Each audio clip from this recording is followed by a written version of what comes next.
Where would you put the most dangerous prisoner in all of America? What lengths would you go to keep him locked down? Barbed wire, steel doors, motion sensors, guard dogs, sharpshooters.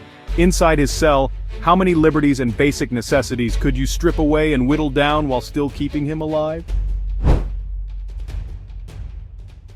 We've all seen Alcatraz, a huge looming block of cells isolated on an island. The waters are icy, and the currents are vicious. Even if you could somehow break out of your cell and off the island, you'd drown or be thrown against the rocks before you made it halfway to the mainland. Welcome to Florence ADMAX. Nicknamed the Alcatraz of the Rockies, this Supermax prison was purpose-built near Florence, Colorado, to be for the worst of the worst. Go anywhere near the 37-acre site and you will see watchtowers dotting the landscape. In those towers you won't just find lookouts. You'll see sunlight glinting off the scopes of sniper rifles. Beneath the ground at your feet are hidden pressure pads. Sweeping the area are an undisclosed number of laser beams, detecting any kind of motion. A team of highly trained guard dogs patrol the grounds constantly, ready to chase down any escapees at the drop of a hat.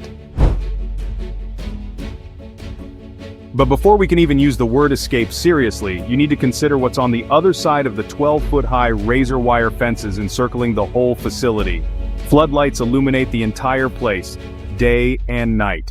Motion detectors watch most of the ground, but anywhere they can't see, you can bet will be covered by the extensive network of security cameras, each one remote-controlled. There are no external windows to bust out of, at least none larger than a few inches and equally as thick. Your best bet would be to get out of one of the doors. Should be doable. There are only 1,400 of them, each one reinforced steel. The concept of breaking out of Florence ADMAX is about as close to impossibility as it can get. You would need nothing short of the US military to get in or out of this place, if they didn't want you to. Looking at it from above, we can see the different blocks. There are the general population units Delta, Echo, Fox and Golf, where most of the prison's approximately 350 inmates are housed. Then there's the Special Housing Unit, or SHU, used for solitary confinement, where inmates may be moved temporarily as punishment for bad behavior. Beyond the SHU is the Control Unit, where gang leaders are housed, cutting them off from their followers, as well as the kind of prisoners who tend to incite violence in the larger units. Here you'll find some of the most notorious gang leaders Chicago and New York have ever seen.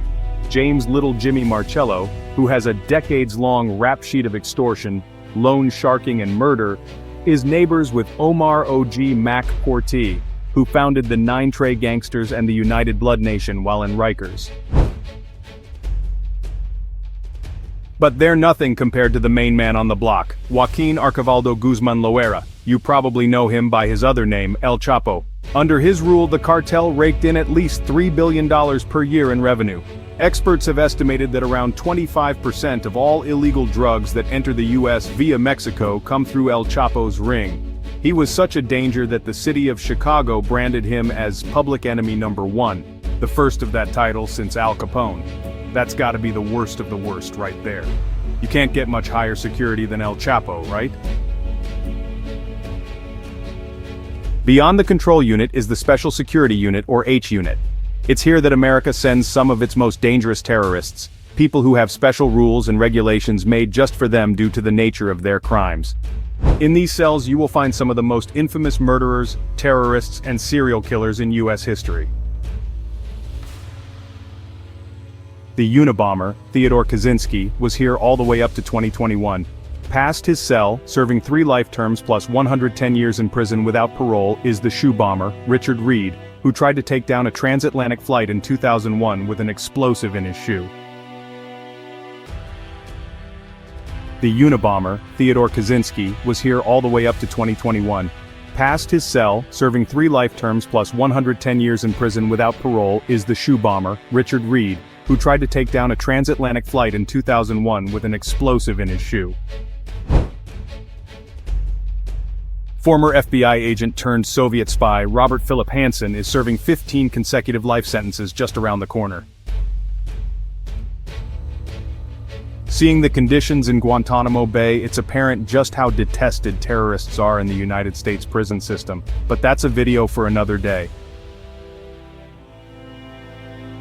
Unit H must be the final stage in this Supermax prison, the most secure wing for the most dangerous prisoners.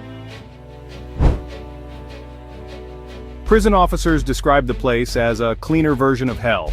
The smallest unit in the whole complex, it has just 4 cells. This is range 13. In all of the prison's 30-year history, we only publicly know of 3 men who have been held here. And it is here we will find a prisoner so dangerous that this entire facility was designed because of his actions.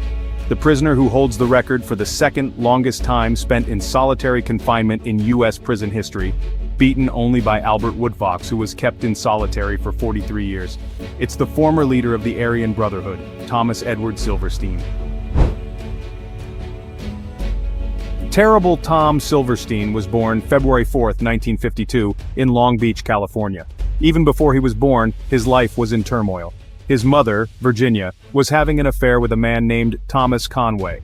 As an adult, Tommy claimed that Thomas Conway was his biological father, which is likely part of what led Virginia to divorce her husband and remarry Conway before little Tommy was even born. Born Thomas Conway, named after his mother's brand new husband, the little boy didn't have long to get used to his family life before it was upended again. The marriage broke down, and by Tommy's 4th birthday, he had another father, a man named Sid Silverstein. Silverstein adopted the boy as his own and passed on his surname, but it was clear from a young age that Tommy Silverstein was not going to have an easy life. Silverstein was incredibly timid growing up, always shying away from other kids and not wanting to engage at school. The other kids, having heard the Jewish surname Silverstein and seeing him as a weak target, started picking on him. This anti-Semitic bullying started from a young age. Tommy returned home from school one day with a bloody nose, which was the work of an older boy called Gary. Virginia would frequently beat and humiliate her son in his early years, ordering him to strip below the waist and bend over for a beating. If he cried, she would mock him and beat him even harder. The lesson she was doing her best to drill into him was that violence was always the solution, and any kind of vulnerability was weakness, and she would not have a weak son. This time, it was Tommy's turn to fly into a rage. He hauled the dog outside and hung it from the tree by its leash, lynching the animal to within an inch of its life. Realizing the horror of what he was doing, Tommy let go and cradled the dog in his arms as it panted feebly on the edge of death. At that moment, looking down at the dog, Tommy saw himself. But something else clicked too. As much as he felt like a monster for what he'd done, he just couldn't help but savor the sweet taste of revenge. That dog was smaller than him. For the first time in his life, he was bigger and tougher.